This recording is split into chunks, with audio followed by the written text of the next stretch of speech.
So if I don't just go ahead and start recording, it's never gonna happen. So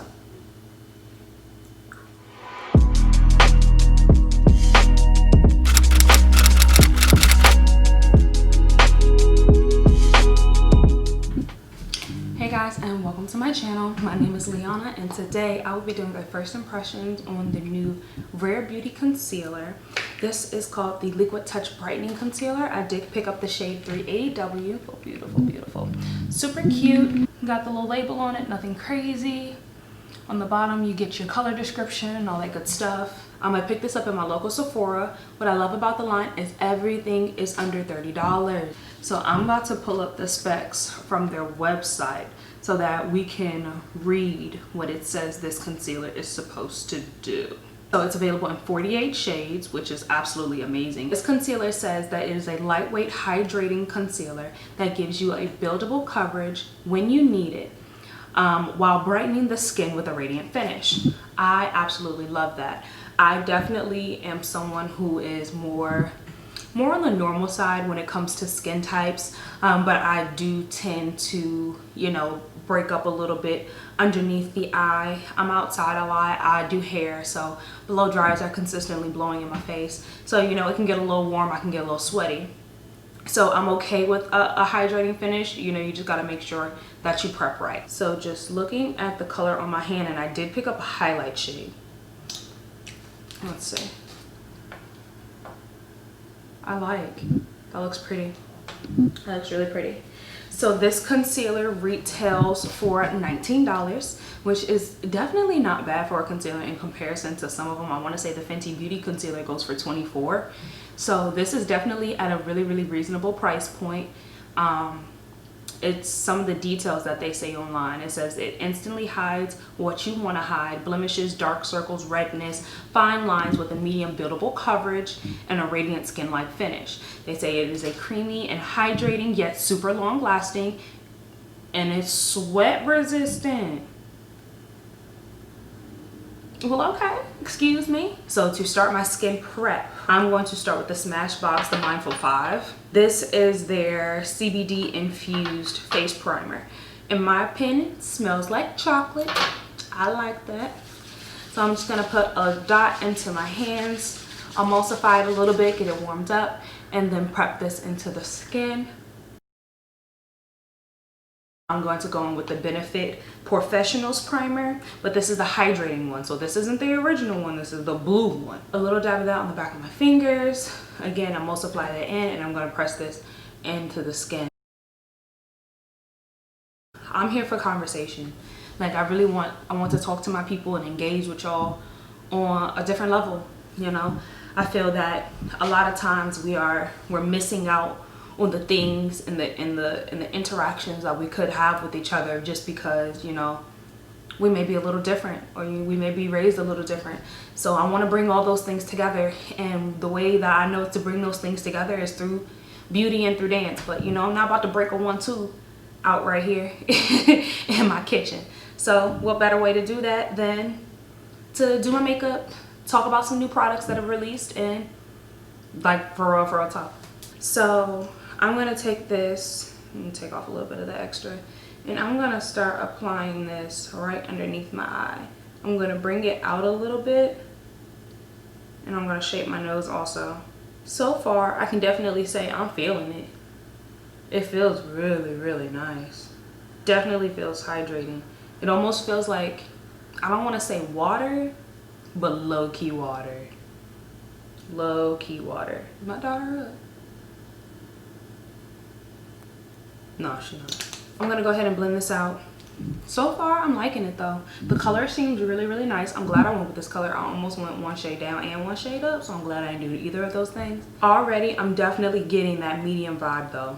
And can't even lie, I want a little bit more full coverage, especially since I don't have that extra little cushion of coverage from foundation. So when she says it's buildable, I guess she really means it.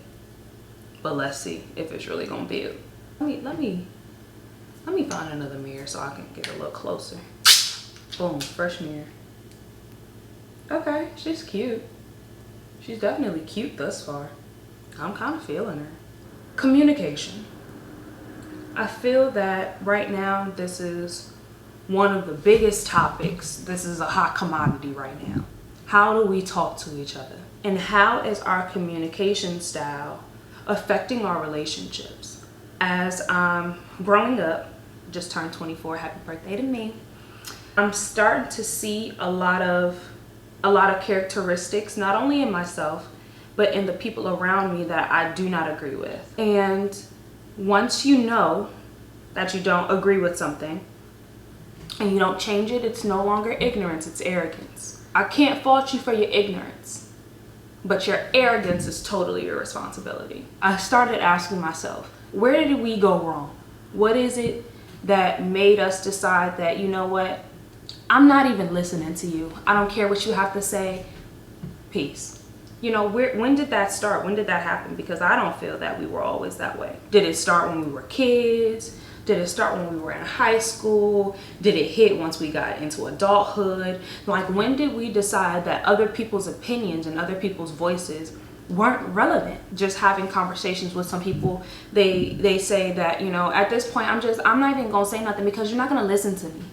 So let's figure out how we can begin communicating in ways that allow not only us to get our point across, but allows the receiver to actually understand what it is that we're saying, and let's speak in a cognitive enough way that we can respectfully get our point across. So I'm going in with the second layer because you say you buildable. Well, I'm gonna build you then. That's what we're here for. We're here to build each other. We're here to grow each other. Because at the end of the day, while I may not be physically related to you, I'm responsible for you, just like you're responsible for me. And I'm gonna hold you accountable, just like I'll ask you to hold me accountable. I actually wanna let this like dry down for a second. So there are 9 points that I really wanna talk about. I'm gonna go ahead and tell you what the 9 points are, and then we're gonna break them down. So I got my notes. So when I start looking down, just know that's what I'm looking at. Number 1 is to respect the conversation. Number 2 is to actively listen. Number 3 is to stay on topic. Number 4, be specific. Number 5, ask related questions. Number 6, don't talk over people or finish their sentences. 7 and 8 are pretty synonymous with each other. Eye contact and body language. And then lastly, number 9 is watching your tone. Ooh, hold on now. I see my little under eye issue, but that ain't got nothing to do with Selena. That's me. That ain't got nothing to do with her. So far, that looks beautiful. Definitely giving me buildable coverage. Oh, whoa. Are y'all seeing what I'm seeing? Cause this is hot. This is Selena, honey. I might go get the line, sweetie. Should put me on the PR list, girl. Okay. Okay, what y'all think? I could just stop right here, couldn't I? Ooh, no, I couldn't. So first impressions, this is nice. This feels beautiful. I'm using more of a stippling motion to blend this in.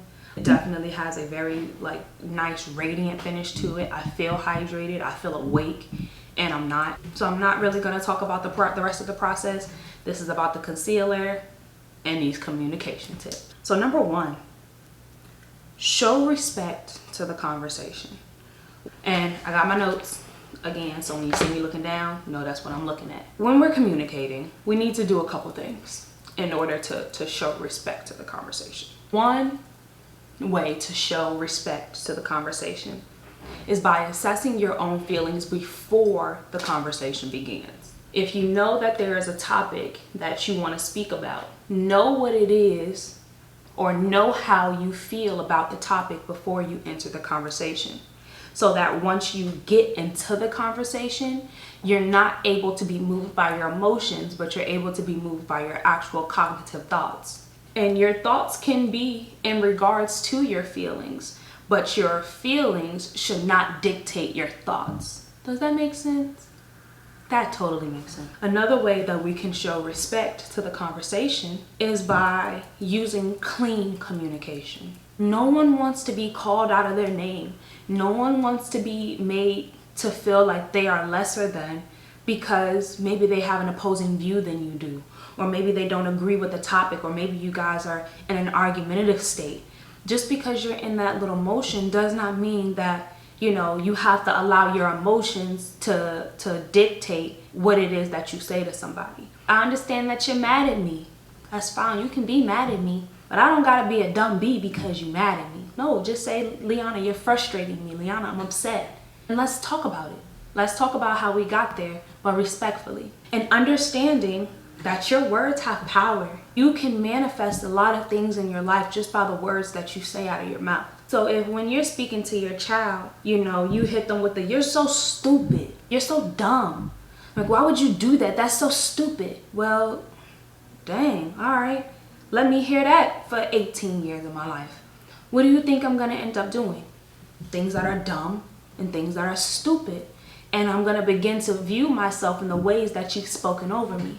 So in the midst of that communication, we've lost respect in that way. And now not only have you lost respect for the communication, but you now in turn made me lose respect for myself. Your words have power. Make sure you use them wisely. And also, don't allow your emotions to create verbal weapons. This is all tying back to watching what it is that you say to people, because again, your words have power. And people care about the things that you say to them.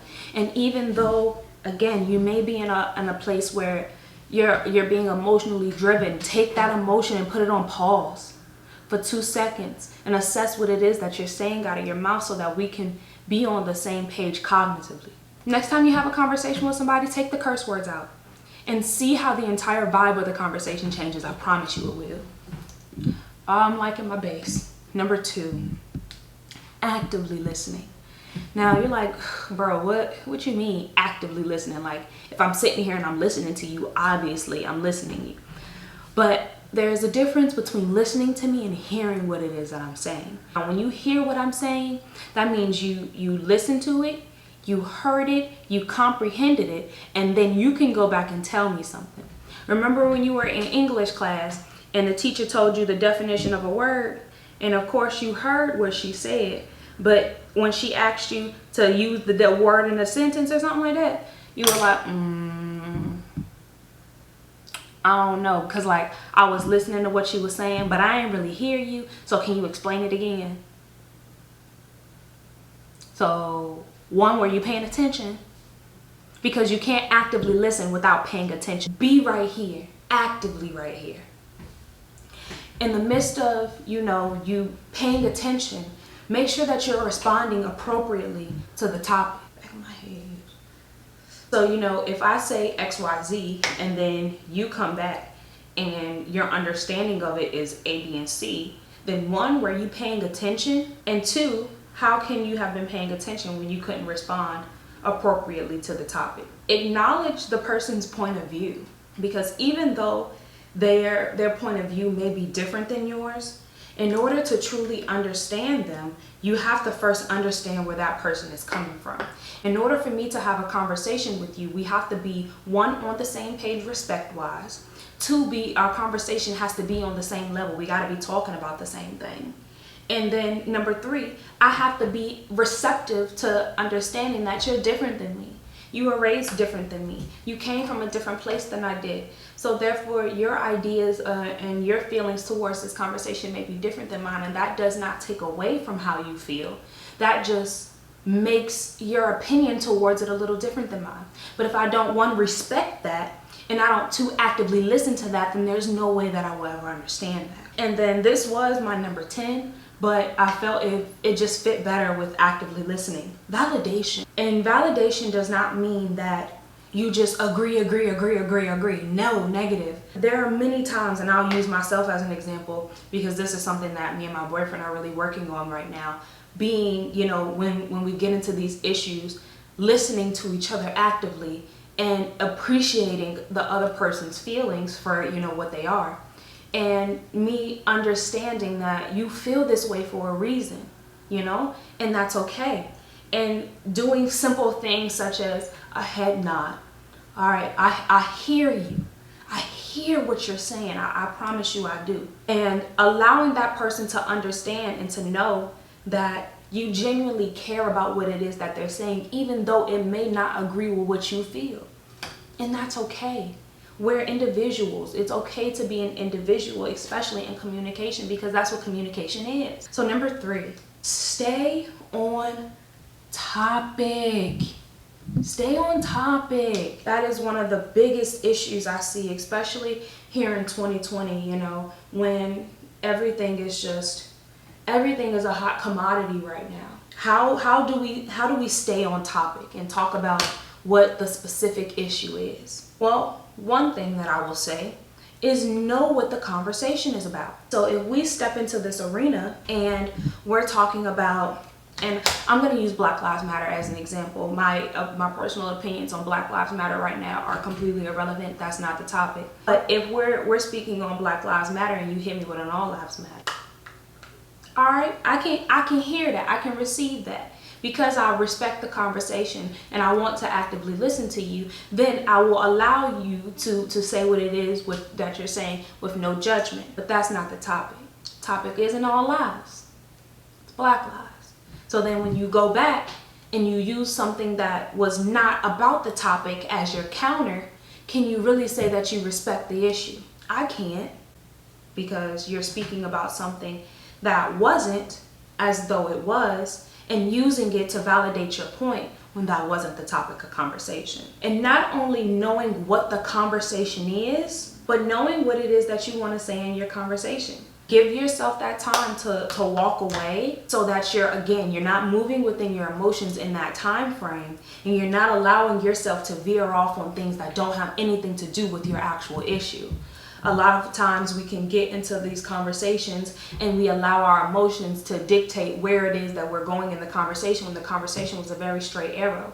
But now you're so emotional, your brain is now feeling that, and it's bringing up other moments and other times when you may have felt the same way that you're feeling. And even though you felt the same way physically, those things don't necessarily connect to the actual issue that you're having right now. Separate them. So even if that means that, you know, you have to sit down and before you and your partner, or you and your friend, you and your coworker, you and your boss, y'all head into this conversation, write down your topics of what specifically it is that you want to talk about.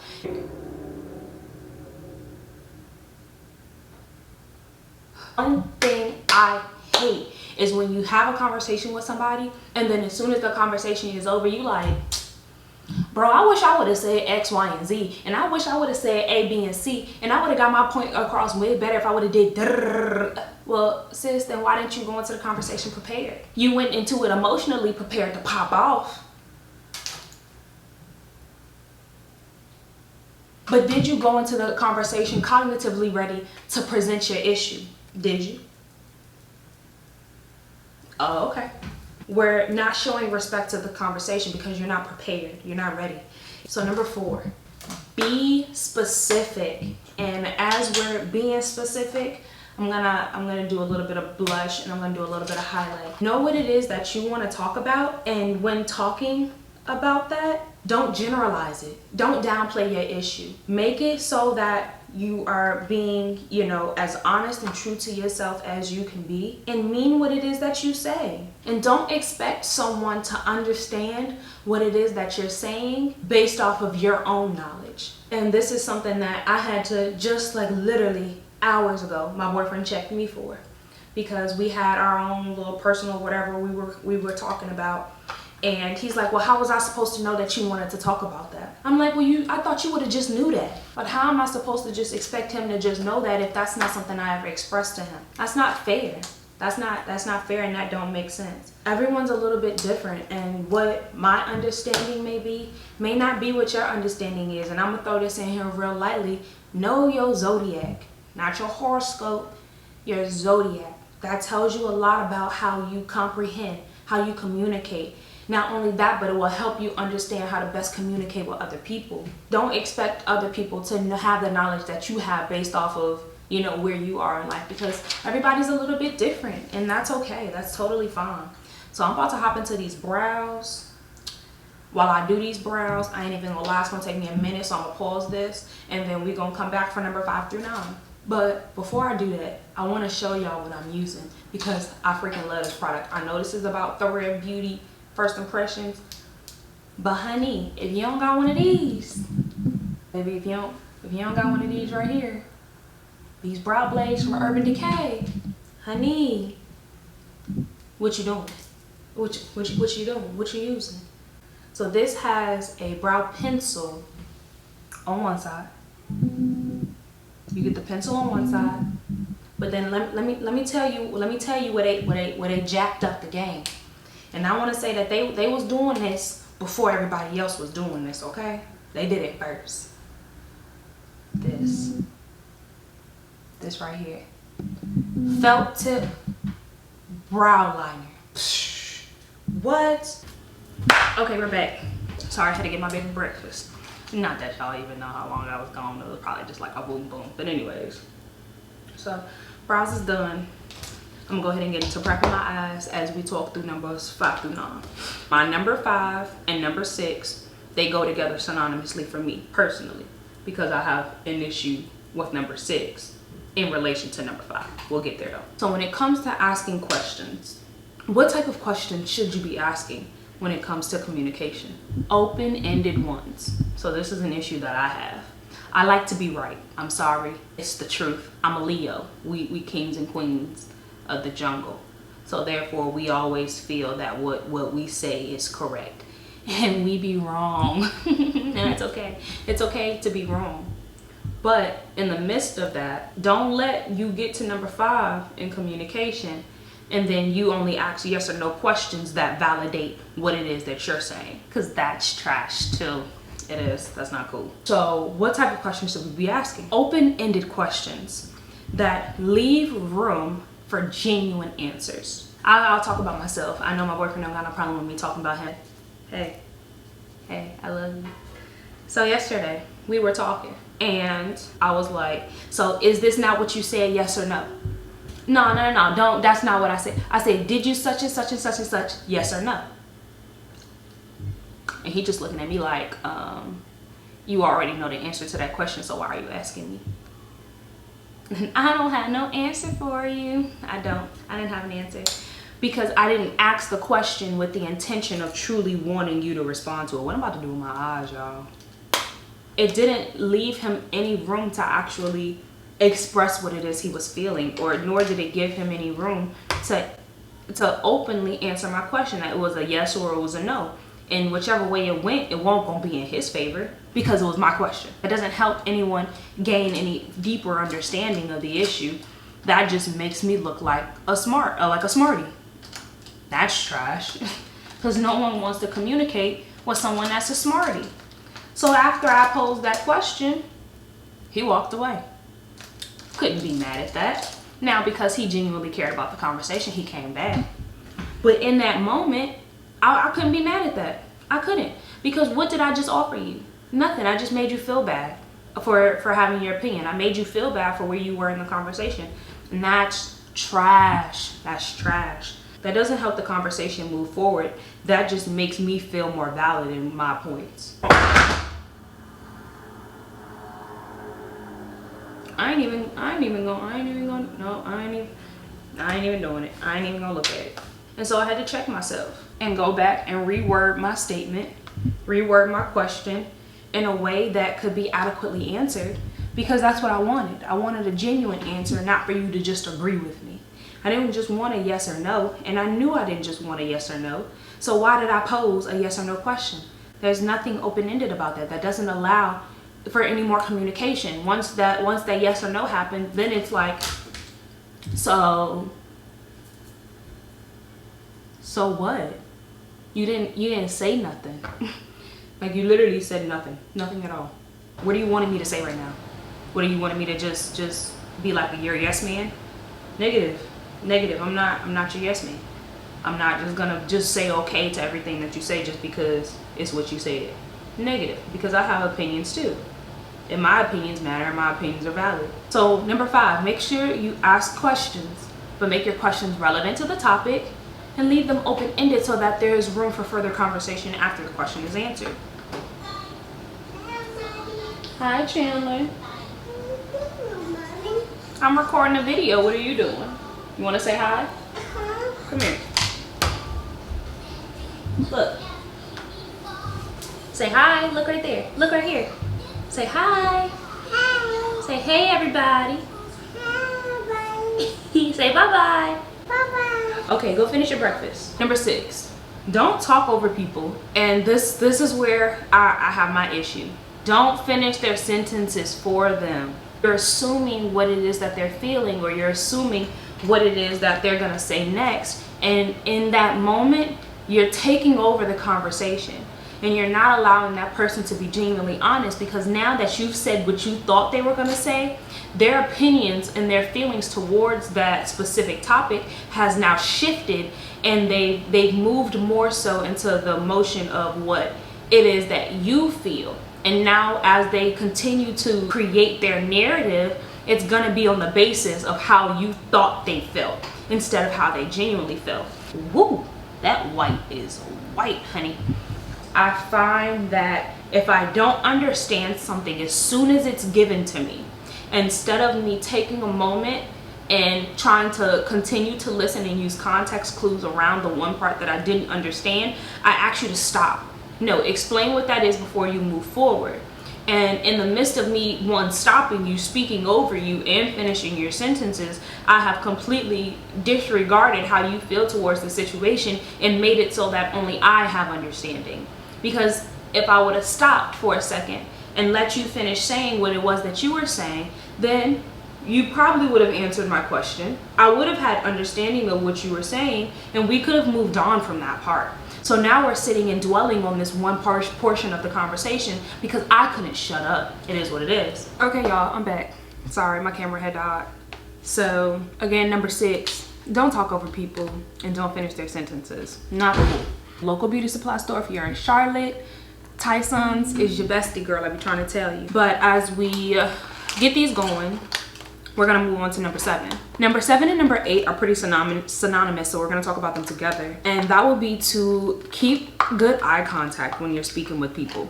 Even like right now, as I'm speaking to you guys and trying to get these daggone lashes open. Eye contact is really, really important. If I always talk to you and I'm looking down, I'm looking at my phone, you're not gonna believe that I'm really engaged in what you're saying. But also, that's kind of tying back to number 2, active listening. How can I actively listen to you if I'm not even looking in your direction? It comes off as disrespectful, which takes us back to number 1, and it makes the person feel like you don't really care what they're talking about. You know, even if you are truly invested in what they're saying, you're not showing that. Your actions aren't showing that. Your eye contact is really important. Also, keep in mind your body language. Pause. I need tweezers. Hold on. Watch your body language. If we're communicating and you sitting there with your arms crossed, how does that look physically? Does that give off the impression that you really care about what the person is talking about? Does that give off the impression that you're engaged, that you're present in that moment of conversation? No, not really. Be engaged, be there, be present in the moment. And don't just let your words show your presence. Let your entire being show your presence. Ooh. That's gonna be pretty once it actually gets on there. Like, even when it comes to how I speak with my daughter, I always try to make sure I'm looking at her or getting down to her level, so that when I'm giving her direction or giving her instruction, giving her correction, that we're right here. Because especially looking at me, who's 5'4", and looking at her, who's 2 feet 3 inches, I'm towering over her. It's intimidating. I think that's the best way to put it. It's intimidating to have, you know, someone that big standing over you and da da da da da da da. Negative. Bring it back. Talk to them on the level that they are on. Give them body language that they can understand, because these gestures are what they understand first, especially being that they can't, you know, cognitively understand all of the words that may come out of our mouths. So that body language, that eye contact, you know, sometimes you be in a store and you picked up something, your mother gave you that, you know, that mean to go put it down and get yourself on over here and act right. Like, you know that, because her eye contact and her body language told you more than what she actually said. So keep that in mind. Number 7 and number 8, eye contact and body language. And then lastly, number 9, watch your tone. Many times people tell us proper things, but they're not giving it to you in a way that you can reciprocate. We can't expect people to to receive the things that we're giving to them if we're condescending and we're downplaying the situation or making the person feel like they're a lesser than just by, you know, stating how they feel about a situation. That's not cool. Make sure that, you know, when you're saying the things that you want to say, that you're saying it in a respectful enough tone that the person that's on the other side of that conversation can receive it. But not only receive it, but receive it in a way that is both easily understood, easily comprehended, but easily accepted. Whew, no, no. Don't do it, don't do it, don't do it, don't do it, don't do it. Stop. Man, when Bite decided to switch up their whole little lineup, Bite, tell me, what was the purpose? Huh? What was the purpose? We didn't ask y'all for that. That's not what we asked for. We asked for more lip glosses. We asked for more colors. All right, I kind of like this. And if you don't like it, oh well, get over it, my face. Bro, this setting spray from Morphe is so fire. I could bathe in it, I really could. If you know that if someone else spoke to you the way that you speak to other people, you would have an issue with it, then why continue to do it? That means that you know what you're doing is wrong and you're allowing yourself to submit to that level of arrogance, because that's what it is at this point, because it's not ignorance once you know you're doing it. Now I have to hold you responsible for it. Now you're being held accountable. But now you know. Now you know. Now that you have these tips and tricks, and now that you know some of the things to look forward to or look for when it comes to communicating, you're going to be responsible for upholding those things. And I know I'm going to hold myself responsible, and I ask that anybody that sees this video that communicates with me, check me. I'm giving you the right to check me in my communication. I'm giving you the right to tell me, Liana, you're being improper. As far as my first impressions on the new Rare Beauty line from Selena Gomez, sweetie, baby girl, this is kind of how I want the vibe to be. I want to come and, you know, talk about some good stuff and give you guys my honest opinions on some of the great products that are being released, some of the old products that are already released, and have some genuine conversation with you. I feel like if there are any products that you guys want me to review, let me know. If there's any topics that you guys want me to speak on, anything that you're wanting to get some more insight on, definitely let me know. My messenger's open. Follow me on Instagram, follow me on Facebook. Hit me up if you have any questions. I want to be a support for you guys. That is my goal. My goal is to be a reasonable, sound, unbiased mind for you guys. And however I can best do that, however you best see fit for that to happen, let me know. Because at the end of the day, this platform, while it is for me to help everyone else. It is for me to voice the things that I feel are truly necessary so that you guys can then in turn come back and be better yous, just like I'm trying to be a better me. So that's all I have for you guys today. Thank you so much for watching. I'll see you in the next one. Bye guys.